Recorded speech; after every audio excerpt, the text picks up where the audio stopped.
నమస్కారం. ఏంటి మరి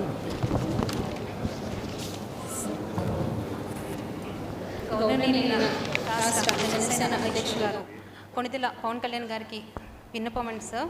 మేము సమగ్ర శిక్షలో వర్క్ అండ్ ఆర్ట్ పీఈటీస్గా వర్క్ చేస్తున్నాం సార్. పార్ట్ టైం ఇన్స్ట్రక్టర్గా, కాంట్రాక్ట్ ఎంప్లాయీస్గా. విద్యా హక్కు చట్టం అమల్లో మమ్మల్ని 2012 అండ్ 13 10 years నుంచి కూడా మేము కాంట్రాక్ట్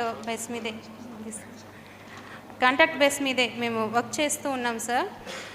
జగన్ గారి పాదయాత్రలో మాకు చెప్పింది ఏంటంటే, ఎవరైతే గవర్నమెంట్స్ అంటే మేము గవర్నమెంట్ స్కూల్లో అంటే జిల్లా పరిషత్, మండల పరిషత్, హై స్కూళ్ళల్లో కాంట్రాక్ట్ బేస్ మీద పిల్లలకి వృత్తి విద్య అనేది నేర్పిస్తున్నాం సార్. గవర్నమెంట్ రాగానే ఎవరైతే చేస్తున్నారో వాళ్ళందరినీ రెగ్యులరైజ్ చేస్తాం కాంట్రాక్ట్ ఎంప్లాయీస్ అని చెప్పారు సార్. చెప్పారు, సరే అదే కదా మన బతుకులు మారుతాయి అనుకున్నాం. టీవీలో స్క్రోలింగ్ అయితే వచ్చింది, కాంట్రాక్ట్ ఎంప్లాయీస్ రెగ్యులరైజేషన్ అని అన్నీ మేము పేపర్లో చూసాం, న్యూస్లో చూసాం. బట్ తీరా చూసేసరికి ఎస్ఎస్ఏ కాంట్రాక్ట్ ఎంప్లాయీస్ని మీరు ఇందులో పరిగణలోకి రారు అని చెప్పి పక్కన పెట్టారు. అది ఎలా అంటే దారుణమైన పరిస్థితి. ఈ గవర్నమెంట్ వచ్చినాక 6 years నుంచి కూడా మాకు ₹1 అనేది వేతనం కూడా పెరగలేదు. ప్లస్ ఏదో అదేవిధంగా బతుకు జీవుడా అని చాలా కుటుంబాలు అయితే పెండింగ్తో అలాగే బతుకుతూ ఉన్నాయి. అదేవిధంగా 3 months నుంచి కూడా శాలరీస్ కూడా ఆపేశారు.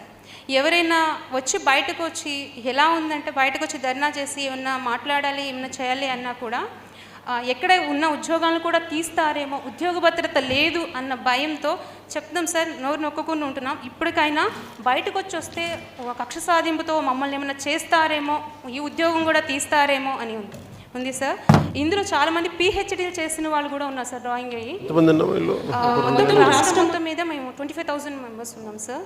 25,000 మంది ఉన్నాం. 2012 నుంచి 10 years నుంచి చేస్తూ ఉన్నాం సార్. రాష్ట్రం మొత్తమే 25,000 మంది ఉన్నాం సార్.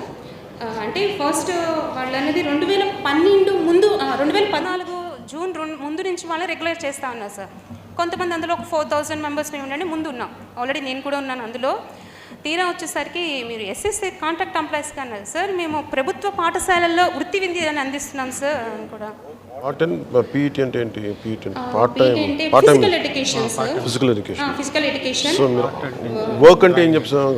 వర్క్ అంటే కన్నా టైలరింగ్, కార్పెంటర్, ఎలక్ట్రీషియన్, టైలరింగ్ అంటే పిల్లలు ఏం చేస్తారు, జిల్లా పరిషత్ ఆడపిల్లల్ని ఒక 10th class కానీ వాళ్ళని ఏం చేస్తారంటే చదువు ఆపిచ్చేస్తూ ఉంటారు. వాళ్ళకి వృత్తి విద్య సెల్ఫ్ ఎంప్లాయ్మెంట్ కోసం ట్రైనింగ్ ఇస్తూ ఉంటారు.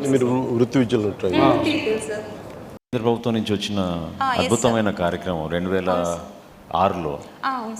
అప్పటి నుంచి కూడా రాష్ట్ర వ్యాప్తంగా పేద బిడ్డలకి ప్రభుత్వ పాఠశాలలో వసతులు కల్పించే విధంగా మరుగుదొడ్ల నిర్మాణం, అదేవిధంగా బౌండరీ వాల్స్, పాఠశాలలో ఉన్న భవనాలు ఇంకా మోడర్నైజ్ చేయడానికి కోసం పిల్లలకి చార్ట్స్, స్టడీ మెటీరియల్, ప్రతి పాఠశాలకి ₹10,000 ఆర్థికంగా సహాయం ఈ ఫండ్ ద్వారా వచ్చేది, సర్వశిక్ష అభియాన్ ద్వారా. వీళ్ళందరూ కూడా కాంట్రాక్ట్ ఎంప్లాయీస్ అప్పటి నుంచి కూడా పనిచేస్తున్నారు. ఇందులో అద్భుతమైన కార్యక్రమం ఏంటంటే, ఫిజికలీ ఛాలెంజ్డ్ చిల్డ్రన్ ఎవరు ఉంటే వీళ్ళకి ఒక ₹2,000 ఎక్కువ ఇచ్చి వీళ్ళని వాళ్ళ సొంత ఇంటికి వెళ్ళి వీళ్ళు నేర్పించాలి. అటువంటి అద్భుత కార్యక్రమం ఇది. కానీ నిర్వీర్యం అయిపోయింది ఈ రోజున. అది ఎక్కడ కూడా 3 నెలల నుంచి జీతాలు కూడా ఇవ్వడం లేదు వీళ్ళకి. సాలరీస్ కూడా లేవు సార్. సమగ్ర శిక్ష Abhiyan central government policy. Central government already fund అనేది ₹2,889 చేసింది course. Outsource total state wide contract workers outsourcing 2 లక్షలు.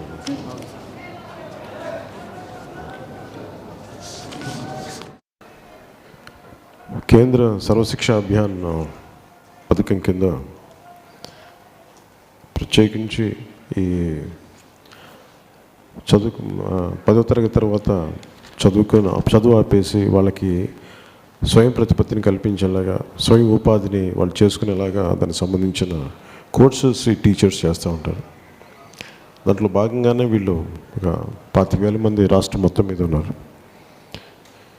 కాంట్రాక్ట్ వర్కర్స్ 50,000 మంది ఉంటే అవుట్సోర్సింగ్ 2,50,000 మందికి ఉంది. సో దీంట్లో ఉన్న సమస్య అంటే గత 3 నెలలుగా వీళ్ళెవరికి జీతాలు ఇవ్వట్లేదు. ఇది చాలా ఉన్నతంగా స్టార్ట్ అయిన పథకం.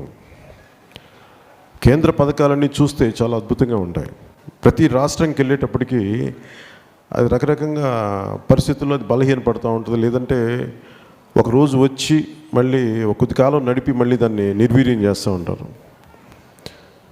ఎందుకంటే ఎక్కడో చోట మనం అవినీతి ఎక్కువైపోయిన చోట, కరప్షన్ ఎక్కువైపోయిన చోట politics is all about money అనుకొని, అంటే మనం పని చేస్తే మన పాలిటిక్స్ చేయాలంటే డబ్బే చూస్తే ఇలాంటి చదువుకున్న పిహెచ్డి చేసి చదువుకున్న వాళ్ళందరూ దాదాపు 25,000 మంది ఉద్యోగాలు లేకుండా చదువుకొని పిహెచ్డీలు చేసి ఇంత చదువుకొని ఈ రోజున 3 నెలలు ఉద్యోగాలు లేక బాధపడుతున్నారు అని చెప్తా ఉండే. అలాగే జగన్ చేసింది కూడా పాదయాత్రకు వచ్చినప్పుడు, అతను పాదయాత్ర చేస్తున్నప్పుడల్లా నోటికి ఏది వస్తే అది ఇచ్చేసాడు. అతను మనస్ఫూర్తిగా నమ్మారు అతన్ని. నేను ఏ జనవాణి కార్యక్రమానికి వెళ్ళినా మాకు పాదయాత్రలు ఈ ప్రామిస్ చేశారు సార్, పాదయాత్రలు మాకు ఈ ప్రామిస్ చేశారు అని చెప్పి ఎన్ని మోసాలు చేశారంటే ఆయన చెప్పలేని మోసాలు చేశారు. వాళ్ళు చేసిన సమస్యలన్నిటికీ ఈ రోజున జనసేన దగ్గరికి వస్తున్నప్పుడు నాకు ఒకటే ఆశ్చర్యంగా అనిపిస్తే, ఎంత నమ్మి ఎలా ఈ వ్యక్తిని ఓటేశారనేది. ఈ రోజున పరిస్థితి కూడా అందరూ కూడా ఒకసారి, ముఖ్యంగా నిరుద్యోగులు కానీ, ఈరోజు ఉద్యోగాలు రాకుండా కాంట్రాక్ట్ ఎంప్లాయీస్ కానీ అందరూ దృష్టిలో పెట్టుకోవాల్సింది మాట కాదు. ఇక్కడ ఈ రోజున ఎంత బాధపడుతున్నారంటే, ఒక మాట నా దగ్గరికి వచ్చి చెప్పుకోవడానికి కానీ, లేదంటే మాకు జీతాలు రావట్లేదని చెప్పుకోవడానికి కూడా ఉన్న ఉద్యోగాలు కూడా తీసేస్తారేమో, కనీసం 3 నెలలకు 4 నెలలకు జీతాలు ఇస్తారు, అవి కూడా తీసేస్తారేమో అని చెప్పే భయంతో ప్రభుత్వాన్ని చూసి భయాందోళన దేనికి? ఉపాధి కల్పించడం ప్రభుత్వం తాలూకు బాధ్యత. అది ఒక హక్కు. నాకు రావాల్సిన హక్కు నాకు సరిగ్గా రానప్పుడు, నాకు న్యాయం జరిగినప్పుడు నాకు గళవిప్పే హక్కు నాకు ఉంది. అందుకని భవిష్యత్తులో నేను కోరుకుంటుంది ఏంటంటే, మీకు భవిష్యత్తులో కూడా ఇలాంటి సమస్యలు ఉత్పన్నమైనా కానీ మీరు మనస్ఫూర్తిగా వచ్చి చెప్పుకునే ప్రభుత్వాలు రావాలి. అలాంటి ప్రభుత్వాన్ని స్థాపిస్తాం 2024లో.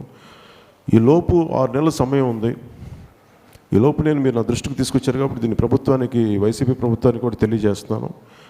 ఈ కాంట్రాక్ట్ ఎంప్లాయీస్ తాలూకు ఈ సమస్యని తీర్చమని కోరుకుంటా ఉన్నాను. ఒకవేళ వీళ్ళు తీర్చలేని పక్షంలో భవిష్యత్తులో దీనికి ఒక నిర్మాణాత్మకమైన ఒక పరిష్కారాన్ని ఖచ్చితంగా ఎత్తుకుతాం. మీరు ప్రతిసారి వచ్చి రోడ్ల మీదకి వచ్చి రాజకీయ నాయకుల దగ్గర వచ్చి బాధపడకూడదు మీరు అనే ఉద్దేశంతో నేను మనస్ఫూర్తిగా మీకు హామీ ఇస్తాను. Thank you.